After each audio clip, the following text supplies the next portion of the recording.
VK Mishra present. हमारे channel पे बने रहने के लिए हमारे चैनल को लाल बटन दबा करके सब्सक्राइब करें और साथ में बेल आइकन घंटी दबाएं। नीलांजन शमाभाषम रविपुत्रम यमाग्रजम छाया मार्तंड शंभूतम तम नमामि शनैश्चरम। जय श्री शनिदेव, जय श्री राधे कृष्ण। आप सभी का हमारे YouTube चैनल पे बहुत बहुत स्वागत है। यूं ही ज्ञानवर्धक जानकारियां प्राप्त करने के लिए हमारे इस चैनल को लाल बटन दबा करके सब्सक्राइब करें, साथ में बेल आइकन घंटी दबाएं ताकि मेरे वीडियो का नोटिफिकेशन आपके पास सबसे पहले पहुंचे। आइए आज आषाढ़ माह कृष्ण पक्ष में सुनते हैं भगवान शनिदेव की कथा। जो भी शनिवार के दिन शनिदेव का व्रत करते हैं या कथा श्रवण करते हैं, भगवान शनिदेव की कृपा से उन्हें समस्त प्रकार के सुखों की प्राप्ति होती है। शनिदेव कर्म फल दाता और दंडनायक है, जो कि अच्छे कर्मों का अच्छा फल प्रदान करते हैं। तो आइए सुनते हैं शनिवार की कथा। तो बोलिए प्रेम से शनिदेव महाराज की जय। बहुत समय पहले की बात है कि एक समय सभी नवग्रहों सूर्य, चंद्र, मंगल, बुध, बृहस्पति, शुक्र, शनि, राहु और केतु में विवाद छिड़ गया कि इनमें से सबसे बड़ा आखिर कौन है। सभी आपस में लड़ने लगे और कोई निर्णय न होने पर देवराज इंद्र के पास सभी मिलकर निर्णय कराने के लिए पहुंचे। इंद्र इससे घबरा गए और इस निर्णय को देने में अपनी असमर्थता जताई, परंतु उन्होंने कहा कि इस समय पृथ्वी पर राजा विक्रमादित्य हैं, जो कि अति न्यायप्रिय हैं। वे ही इसका निर्णय कर सकते हैं। सभी ग्रह एक साथ राजा विक्रमादित्य के पास पहुंचे और अपना विवाद बताया, साथ ही निर्णय के लिए कहा। राजा इस समस्या से अति चिंतित हो उठे, क्योंकि वे जानते थे कि जिस किसी को भी छोटा बताया वही कुपित हो उठेगा। तब राजा विक्रमादित्य को एक उपाय सूझा। उन्होंने स्वर्ण, रजत, कांस्य, पीतल, शीशा, रांगा, जस्ता, अभ्रक और लौह से 9 सिंहासन बनवाए और उन्हें उसी क्रम में रख दिए गए।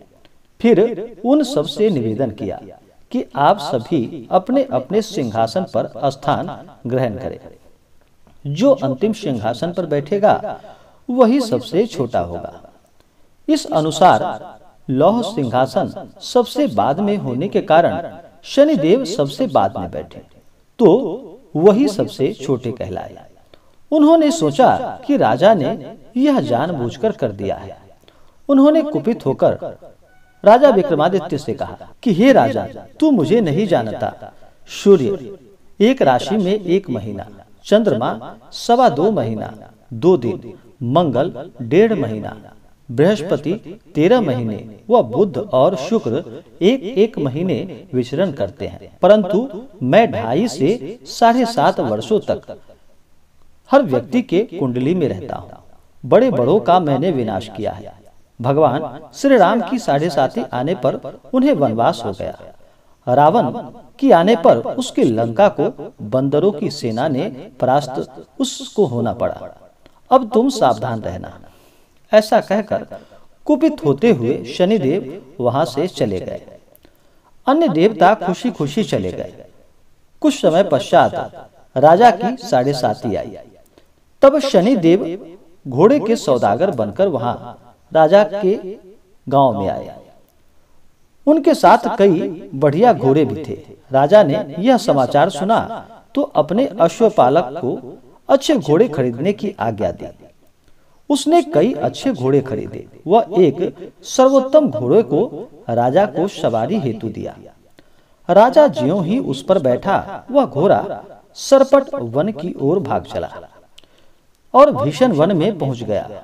वह राजा को वहां पे गिराकर और फिर वहां से अंतर्ध्यान हो गया और फिर राजा इधर उधर भटकने लगा। भूख प्यास से व्याकुल भटकता रहा। तब एक ग्वाले ने उसे पानी पिलाया। राजा ने प्रसन्न होकर उसे अपनी अंगूठी दे दी। वह अंगूठी देखकर राजा नगर को चल दिया और वहां अपना नाम उज्जैन निवासी वीका बताया। वहां एक सेठ की दुकान में उसने जल इत्यादि पिया और कुछ समय विश्राम भी किया। भाग्यवश उस दिन सेठ की बड़ी बिक्री हुई। सेठ ने उसे खाना खाने के लिए अपने घर बुलाया और खुश होकर अपने साथ ले गया। वहां उसने एक खूंटी पर टंगी हुई एक हार को देखा, जिसे की खूंटी निगल रही थी। थोड़ी देर में पूरा हार वह खूंटी निगल गई। तब सेठ के आने पर सेठ ने देखा कि हार वहां से गायब है। उसने समझा कि यह काम वीका का ही है, वीका ने ही इसे चुराया है। उसने वीका को कोतवाल के पास पकड़वा दिया। फिर राजा ने भी उसे चोर समझकर उसके हाथ पैर कटवा दिए और वह चौरंगिया बन गया और नगर के बाहर उसे फेंकवा दिया गया। वहां एक तेली निकल रहा था, जिसे उस पर दया आ गई और उसने वीका को अपनी गाड़ी में बिठा लिया। वह अपनी जीभ से बैलों को हाँकने लगा। उस काल राजा की शनि दशा समाप्त हो गई। वर्षा काल आने पर वह मल्लहार गाने लगा। तब वह जिस नगर में था, वहां की राजकुमारी मनभावनी को वह बड़ा भाया कि उसने मन ही मन प्रण किया कि वह उस राग गाने वाले से ही विवाह करेगी। उसने दासी को ढूंढने के लिए उसे भेजा। दासी ने बताया कि वह एक चौरंगिया है, परंतु राजकुमारी ना मानी। अगले ही दिन उठते ही वह अनशन पर बैठ गई और विवाह करेगी तो उसी से ही करेगी, यह जिद थाम कर बैठ गई। बहुत समझाने पर भी जब वह ना मानी तो राजा ने उस तेली को बुलाया भेजा और विवाह की तैयारी करने के लिए कहा। फिर उसका विवाह राजकुमारी के साथ हो गया। तब एक दिन सोते हुए स्वप्न में शनिदेव ने राजा से कहा कि राजन, देखा तुमने, मुझे छोटा बताकर तुमने कितना दुख झेला। तब राजा ने उनसे क्षमा याचना करते हुए उनसे प्रार्थना की कि हे शनिदेव, जैसा दुख मुझे दिया है किसी और को ना देना। शनिदेव मान गए और कहा कि जो मेरी व्रत करता है या जो मेरा कथा श्रवण करता है, उसे मेरी दशा में कोई दुख प्राप्त नहीं होता। जो नित्य मेरा ध्यान करेगा और चींटियों को आटा डालेगा, उसके सारे मनोरथ पूर्ण होंगे। साथ ही राजा को हाथ पैर भी वापस दिए। प्रातः आंख खुलने पर राजकुमारी ने देखा तो वह आश्चर्यचकित रह गई। वीका ने उसे बताया कि वह उज्जैन का राजा विक्रमादित्य है। सभी अत्यंत प्रसन्न हुए। सेठ ने जब सुना तो वह पैरों पर गिरकर क्षमा याचना करने लगा। राजा ने कहा कि वह तो शनिदेव का प्रकोप था, इसमें किसी का कोई दोष नहीं। सेठ ने फिर भी निवेदन किया कि मुझे शांति तब ही प्राप्त होगी जब आप मेरे घर चलकर भोजन करेंगे। सेठ ने अपने घर नाना प्रकार के व्यंजन से राजा का खूब आवभगत और सत्कार किया। साथ ही सबने देखा कि जो खूंटी हार को निगल गई थी, वही अब उसे फिर से उगल रही है। सेठ ने अनेक मोहरे देकर राजा का धन्यवाद किया और अपनी कन्या श्री कंवरी से पानी ग्रहण का निवेदन किया।